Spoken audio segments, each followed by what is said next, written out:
સુરત શહેરમાં ગુનાખોરીના બનાવો સતત વધી રહ્યા હોય ત્યારે માતા પિતા માટે એક લાલબત્તી સમાન ગંભીર કિસ્સો ડિંડોલી વિસ્તારમાંથી સામે આવ્યો છે। ફૂટપાથ પર રહેતા એક શખ્સે બે માસૂમ બાળકોને ટાર્ગેટ કર્યા હતા, જેમાં 7 અને 8 વર્ષના બે સગા ભાઈઓને વડાપાવ ખાઈ પરત ફરી રહ્યા હતા ત્યારે ડિંડોલી બ્રિજ નજીક એક અજાણ્યો ઈસમ તેને મળ્યો હતો અને આરોપીએ બંને બાળકોને ચોકલેટ અને વડાપાવની લાલચ આપીને ફોસલાવ્યા હતા અને બાદમાં રેલવે ટ્રેક પાસે એકાંતમાં લઈ ગયો હતો, જ્યાં તેણે બંને ભાઈઓમાંથી 8 વર્ષના મોટા ભાઈ સાથે અમાનવીય સૃષ્ટિ વિરુદ્ધનું કૃત્ય આચર્યું હતું। કૃત્ય બાદ નરાધામે પકડાઈ જવાની બીકે ચાકુ બતાવીને બાળકોને જાનથી મારી નાખવાની ધમકી આપી હતી અને બાદમાં ફરાર થઈ ગયો હતો। ત્યારે ડરી ગયેલા બાળકોએ ઘરે જઈને પરિવારજનોને સમગ્ર ઘટનાની જાણ કરી હતી। ત્યારે ડિંડોલી પોલીસ સ્ટેશનમાં તાત્કાલિક ગુનો નોંધવામાં આવ્યો હતો।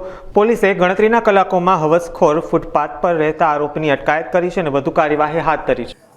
ડિંડોલી પોલીસ સ્ટેશનમાં તારીખ 1/10/2025ના રોજ એક પોક્સો એક્ટ અને BNSની કલમ હેઠળ એક ગુનો દાખલ થયેલો છે। આ ગુનાની વિગત એવી છે કે ફરિયાદીશ્રીએ એમાં ફરિયાદ જાહેર કરેલી છે અને એમનો એક પુત્ર આશરે 10 વર્ષની એની ઉંમર હતી। એ અને એનો એક મિત્ર, એટલે એના પુત્રનો જે મિત્ર હતો એ આશરે 11 વર્ષની ઉંમર હતી। એ બંને ડિંડોલી વિસ્તારમાં એક જગ્યાએ વડાપાવ ખાઈ અને પાછા જઈ રહ્યા હતા।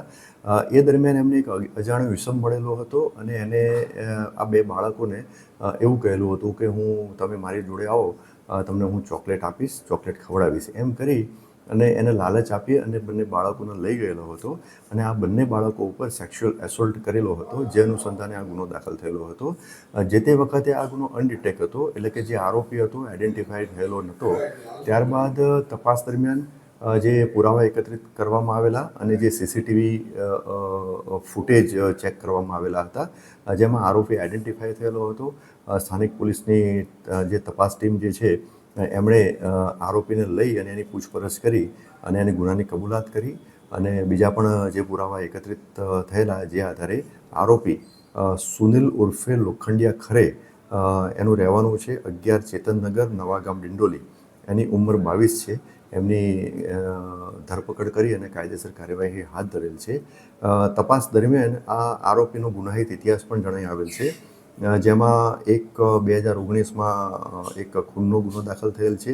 તેના સિવાય સચિન પોલીસ સ્ટેશનમાં એટેમ્પ્ટ ટુ મર્ડરનો ગુનો દાખલ થયેલ છે અને લિંબાયત પોલીસ સ્ટેશનમાં એક મોટરસાઇકલ થેફ્ટનો પણ ગુનો દાખલ થયેલ છે। આમ આ આરોપીના વિરુદ્ધમાં ગુનાહિત ઇતિહાસ છે। હાલમાં આરોપીની ધરપકડ કરી અને આગળની કાયદેસર કાર્યવાહી હાથ ધરવામાં આવે છે। નહીં, આ જે વિક્ટિમ જે છે, એટલે કે ફરિયાદીનો દીકરો જે છે એ અને એનો મિત્ર ત્યાં જતા હતા। તો આ જે આરોપી હતો એમાં કોઈ જ એમની ઓળખાણ કોઈ પણ પ્રકારની હતી નહીં, પણ બાળકો નાના હતા, એટલે કે 10 અને 11 વર્ષની ઉંમરના હતા અને એમને ચોકલેટની લાલચ આપી અને આમનો જે લાભ લઈ અને એની ઉપર સેક્સ્યુઅલ એસોલ્ટ કરેલો છે। એટલે અગાઉ કોઈ પરિચિતમાં હતા નથી।